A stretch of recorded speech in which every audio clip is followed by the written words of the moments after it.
முதலில் தலைப்புச் செய்திகள். நேபாளத்தையே மூழ்கடித்த வெள்ளம் இரண்டாவது வெள்ளப்பெருக்கு ஏற்படலாம் என எச்சரிக்கை.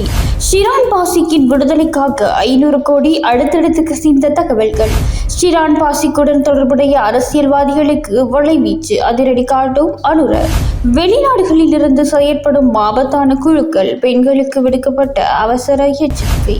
பெயரை மாற்றிக்கொண்டு சிங்கப்பூரில் வாழும் அர்ஜுன மகேந்திரன் வெளியான முக்கிய தகவல். இந்தியாவில் அதிக அகதிகளாக வாழும் இலங்கையர்கள் அச்சமின்றி நாடு திரும்பலாம், அரசாங்கம் பகிரங்க அழைப்பு.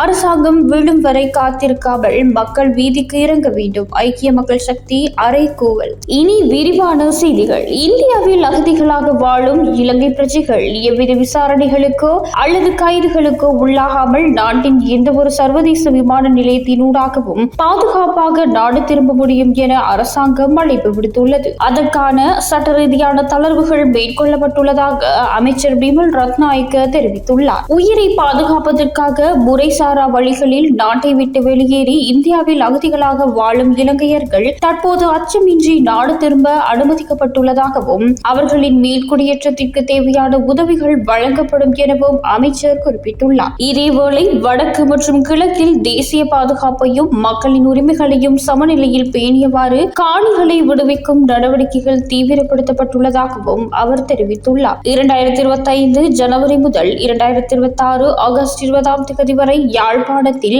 65 ஏக்கர், கிளிநொச்சியில் 128 ஏக்கர், முல்லைத்தீவில் 615 ஏக்கர், மன்னாரில் 135 ஏக்கர் மற்றும் வவுனியாவில் 150 ஏக்கருக்கும் அதிகமான காணிகள் விடுவிக்கப்பட்டுள்ளதாகவும் அமைச்சர் தெரிவித்துள்ளார். மேலும் செம்மணி மனித புதைக்குழி இதுவரை 565 எலும்புக்கூடுகள் அகழ்ந்தெடுக்கப்பட்டுள்ளதாகவும் அவற்றை அடையாளம் காணவும் சம்பவங்களுக்கு பொறுப்பானவர்களுக்கு எதிராக சட்ட நடவடிக்கை எடுக்கவும் நடவடிக்கைகள் முன்னெடுக்கப்பட்டு வருவதாகவும் அமைச்சர் பிமல் ரத்நாயக்க தெரிவித்துள்ளார். நேபாளத்தில் ஏற்பட்ட வெள்ளப்பெருக்கு காரணமாக 350க்கும் மேற்பட்டோர் உயிரிழந்துள்ளதாக வெளிநாட்டு ஊடகங்கள் செய்தி வெளியிட்டுள்ளன. மேலும் 1500க்கும் மேற்பட்டோர் தொடர்ந்து காணாமல் போயுள்ளதாக தெரிவிக்கப்பட்டுள்ளது. காணாமல் போனவர்களில் 517 பேர் வெளிநாட்டு சுற்றுலா பயணிகள் எனவும் 127 பேர் நேபாளத்தை சேர்ந்தவர்கள் எனவும் தெரிவிக்கப்பட்டுள்ளது. இந்த நிலையில் காணாமல் போனவர்களை தேடும் நடவடிக்கைகள் மற்றும் மீட்பு பணிகள் தொடர்ந்து முன்னெடுக்கப்பட்டு வருவதாக தகவல்கள் தெரிவிக்கின்றன. இதனிடையே நேபாளத்தில் 2வது மற்றும் 3வது அலைகள் ஏற்படும் அபாயம் இருப்பதாக நேபாளத்தின் திரிபுவன் பல்கலைக்கழகத்தின் பேரிடர் ஆய்வு மையத்தின் இயக்குநரான வசந்தராஜ் தெரிவித்துள்ளார். அதிக மழை பொழிவு இல்லை என்றாலும் மண் சரிவு ஏற்படக்கூடும் என்றும் தற்போது இமயமலை ஆபத்துக்களை கண்காணித்து வருவதாகவும் இங்கு காலநிலை மாற்றம் உண்மையாகவே நிகழ்ந்து கொண்டிருக்கின்றது என்றும் மேலும் குறிப்பிட்டுள்ளார். இதேவேளை நேபாளத்தில் ஏற்பட்ட திடீர் வெள்ளம் காரணமாக காணாமல் போயுள்ள வெளிநாட்டவர்களில் எந்த ஒரு இலங்கையரும் இல்லை என நேபாள சுற்றுலா சபை உறுதிப்படுத்தியுள்ளது. இலங்கை வெளிவிவகார அமைச்சு இந்த தகவலை தெரிவித்துள்ளது. அதன்படி 32 நாடுகளை சேர்ந்த 517 வெளிநாட்டவர்கள் உட்பட மொத்தம் 644 பேர் காணாமல் போயுள்ளதாக நேபாள சுற்றுலா சபை வெளியிட்டுள்ள அறிக்கையில் தெரிவிக்கப்பட்டுள்ளது. இவர்களில் 127 பேர் நேபாள பிரஜைகள் எனவும் அந்த அறிக்கையில் குறிப்பிடப்பட்டுள்ளது. காணாமல் போன வெளிநாட்டவர்களில் அதிக எண்ணிக்கையிலானோர் இந்தியர்கள் என தெரிவிக்கப்பட்டுள்ளது. அதன்படி 178 இந்தியர்கள், 65 அமெரிக்கர்கள், 53 யுக்ரைனியர்கள், 51 மலேசியர்கள் மற்றும் 35 ஆஸ்திரேலியர்களும் காணாமல் போயுள்ளனர். மேலும் 33 பிரித்தானியர்களும் 25 கனேடியர்களும் காணாமல் போயுள்ளதாக நேபாள சுற்றுலா சபை தெரிவித்துள்ளது. இதனிடையே காணாமல் போன அனைவரையும் தேடும் நடவடிக்கைகளும் நிவாரண பணிகளும் பாதுகாப்பு படையினர் மற்றும் மீட்பு குழுக்களால் தொடர்ந்து முன்னெடுக்கப்பட்டு வருவதாக நேபாள சுற்றுலா சபை தெரிவித்துள்ளது.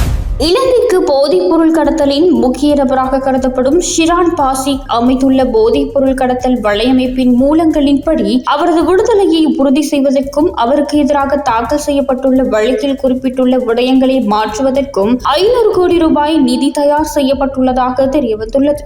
இந்த மூலங்களின் தகவல்களின்படி கொழும்பு தரப்பில் இந்த பணத்தை நிர்வகிப்பதாகவும் புலனாய்வாளர்களை அந்த வலையமைப்புடன் தொடர்புபடுத்தும் துபாயை தளமாக கொண்டியங்கும் முகமது CTTக்கு கீழ் செயற்படுவோரே நிதி கையாளுபவர்களாவர். அடையாளம் கண்டுகொள்வதற்காக அந்த மூலங்கள் குறியீட்டு பெயரான சாண்ட்ரா என்ற ஒரு பெண்ணை பற்றி தெரிவித்துள்ளனர். அவர் பாசிக்கின் நீண்டகால தொடர்பாளராகவும் இலங்கைக்கு அடிக்கடி பயணம் செய்பவராகவும் விவரிக்கப்படுகின்றார். ஆரம்ப கட்ட மூல தகவல்களின்படி அவரது வயது சுமார் 42 என்றும் அவர் திருமணம் ஆகாதவர் என தெரிவிக்கப்படுகின்றது. இருப்பினும் அவரது உண்மையான அடையாளம் இன்னும் உறுதிப்படுத்தப்படவில்லை. போலீஸ் அதிகாரிகளுக்கு லஞ்சம் கொடுப்பது மற்றும் பாஷிக்கின் பொது பிம்பத்தை மீண்டும் கட்டியெழுப்புவதற்காக தேர்ந்தெடுக்கப்பட்ட சில ஊடகவியலாளர்களுக்கு அழுத்தம் கொடுப்பதாக தெரிவிக்கப்பட்டுள்ளது. மேலும் 3 ஜனாதிபதி சட்டத்தரணிகளிடம் கலந்துரையாடப்பட்டுள்ளதுடன் மேலும் அவர்கள் எந்த ஒரு கட்டணத்திற்கும் வழக்கை பொறுப்பேற்க தயாராக இருப்பதாக கூறப்படுகின்றது. இதில் புடிகள என அழைக்கப்படும் காணப்பட்ட போலீஸ் சட்டத்தரணி ஒருவருக்கு எதிராக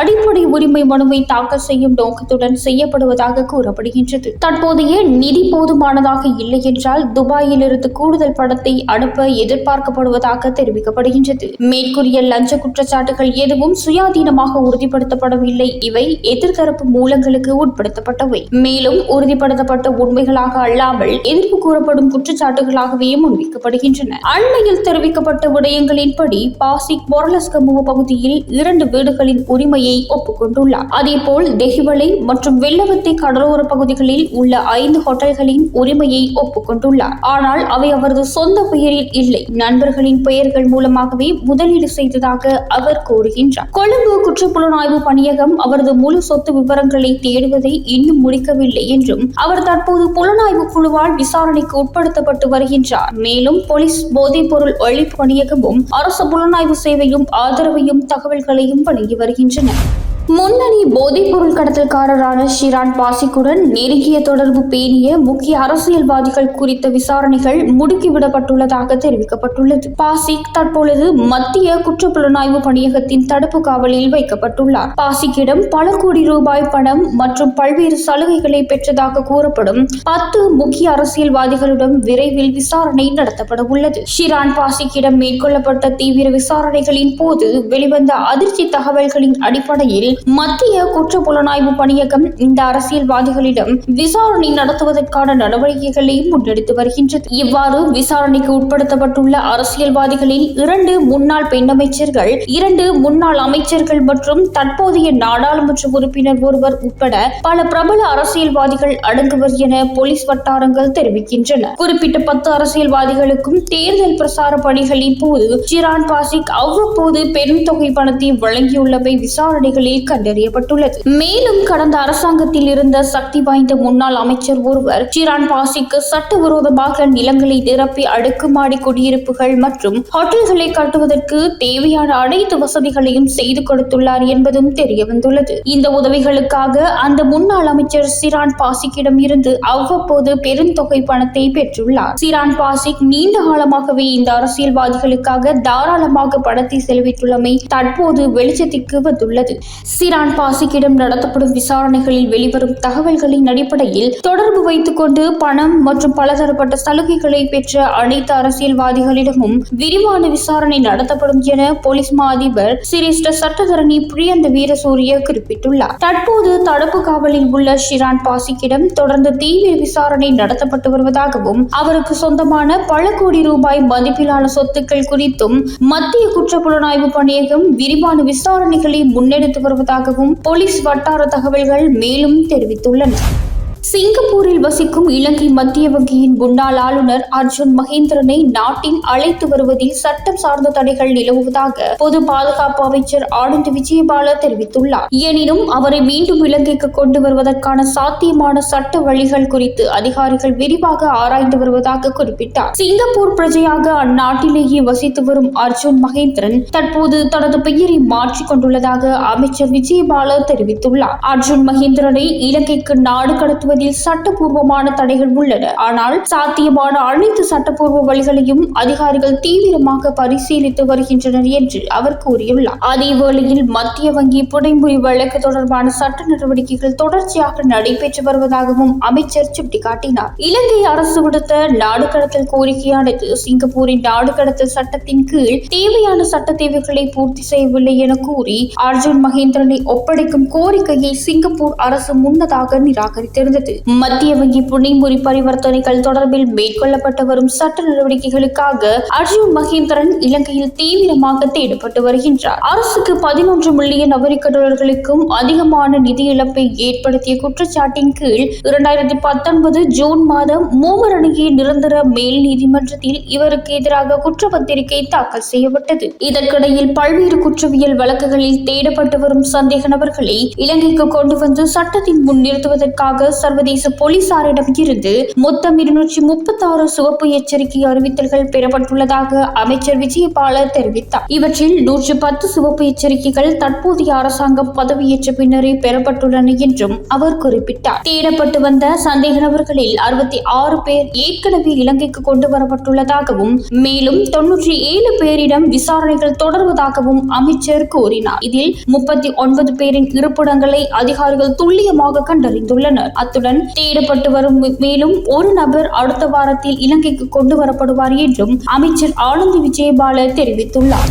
நாட்டின் ஜனநாயகத்தையும் மக்கள் உரிமைகளையும் பாதுகாப்பதற்காக அரசாங்கம் தானாகவே வீழும் வரை காத்திருக்காமல் மக்கள் உடனடியாக வீதிகளில் இறங்கி போராட்டங்களில் ஈடுபட வேண்டும் என ஐக்கிய மக்கள் சக்தியின் பாராளுமன்ற உறுப்பினர் அர்ஷன ராஜகருணா தெரிவித்துள்ளார். அரசாங்கத்தை மாற்ற வேண்டும் என பெரும்பான்மையான மக்கள் விரும்பினாலும் அதனை வேறு ஒருவர் செய்து தருவார் என எதிர்பார்த்து வீடுகளில் காத்திருப்பது நடைமுறைக்கு சாத்தியமற்றது எனவும் அவர் குறிப்பிட்டுள்ளார். தேர்தல் காலத்தில் வழங்கப்பட்ட மின்சார மற்றும் எரிபொருள் விலை குறைப்பு, நெல்லுக்கு 150 ரூபாய் விலை நிர்ணயம் உள்ளிட்ட வாக்குறுதிகள் நிறைவேற்றப்படவில்லை எனவும் அர்ஷன ராஜகருணா குற்றம் சாட்டியுள்ளார். இதனால் விவசாயிகள் நெல்லை 95 ரூபாய்க்கு விற்பனை செய்யும் நிலைக்கு தள்ளப்பட்டுள்ளதாகவும் அவர் தெரிவித்துள்ளார். மேலும் நீதித்துறை மீது அழுத்தங்களை பிரயோகித்து அதனை அரசியல் மயமாக்குவதன் மூலம் அரசாங்கம் சர்வாதிகார ஆட்சியை நோக்கி நகர்வதாகவும் அர்ஷன ராஜகருணா குற்றம் சாட்டியுள்ளார். எனவே நாட்டில் ஜனநாயகம் அழிந்து போகாமல் தடுப்பதற்கும்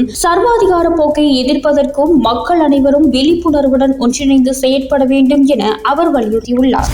Facebook உள்ளிட்ட சமூக ஊடக வலைத்தளங்களில் பல்வேறு குழுக்களை உருவாக்கி சிறுவர்கள் மற்றும் பெண்களின் ஆபாச காணொளிகள் மற்றும் தனிப்பட்ட புகைப்படங்களை பணத்திற்கு விற்கும் மற்றும் வாங்கும் இணைய மோசடி குறித்து தகவல்கள் வெளியாகி உள்ளதாக சிறுவர் மற்றும் மகளிர் விவகார அமைச்சு தெரிவித்துள்ளது. இந்த நிலைமை தொடர்பில் அமைச்சின் முழுமையான கவனம் செலுத்தப்பட்டுள்ளதாகவும் பெண்கள் மற்றும் சிறுவர்கள் பாதிக்கப்படுவதை தடுப்பதற்கு தேவையான துரித தலையீடுகளை மேற்கொண்டு வருவதாகவும் அறிவிக்கப்பட்டுள்ளது. தொலைபேசி இலக்க அறிமுகம் இந்த மோசடி குழுக்களை சோதனையிட்டதில் போலி கணக்குகள் ஊடாக தமது நெருங்கியவர்கள் மற்றும் குடும்ப பெண்களின் புகைப்படங்கள் மற்றும் காணொளிகளை இவ்வாறு விற்பனை செய்ய முயற்சிப்பது தெரியவந்துள்ளது. இந்த குழுக்களில் பெரும்பாலானவை வெளிநாடுகளிலிருந்து செயற்படுத்தப்படுவதும் கண்டறியப்பட்டுள்ளது. தமது குடும்பத்தை சேர்ந்த பெண்கள் மற்றும் சிறுவர்கள் வீட்டிலேயே இவ்வாறு பாதுகாப்பற்ற நிலைக்கு தள்ளப்படும் அபாயம் உள்ளதால் பெற்றோர்கள் தமது பிள்ளைகளின் சமூக ஊடக பயன்பாடு மற்றும் அவர்கள் பழகும் நண்பர்கள் குறித்து மிகுந்த அவதானத்துடன் இருக்குமாறு கோரப்பட்டுள்ளனர். ஒருவேளை குடும்ப உறுப்பினர் ஒருவர் இத்தகைய மோசடியில் பாதிக்கப்பட்டவராகவே அல்லது இதற்கு அடிமையானவராகவே இருந்தால் உடனடியாக அவர்களை உளவியல் சமூக ஆலோசனைகளுக்கு உட்படுத்த நடவடிக்கை எடுக்குமாறு அறிவுறுத்தப்பட்டுள்ளது. இதன்படி இவ்வாறான சட்டவிரோத செயல்களில் இருந்து பாதுகாத்துக் கொள்ளவும் உரிய சட்ட உதவிகளை பெற்றுக் கொள்ளவும் சிறுவர் மற்றும் மகளிர் விவகார அமைச்சினால் 1938 மற்றும் 1929 ஆகிய கட்டணமில்லா உதவி தொலைபேசி இலக்கங்கள் அறிமுகப்படுத்தப்பட்டுள்ளன.